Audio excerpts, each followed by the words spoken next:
cattivo.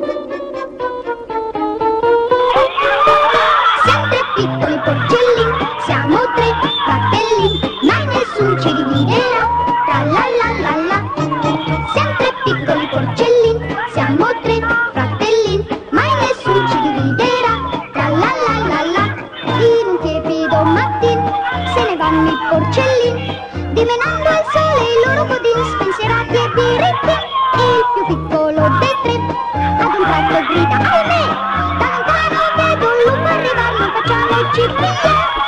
Marcia indietro fanno filando a gran velocità, mentre il lupo corre ancora a casa solo già. Prima chiudono il portone, poi s'affacciano al balcone, or che il lupo non può prenderli più, tutti e tre gli fan cucù.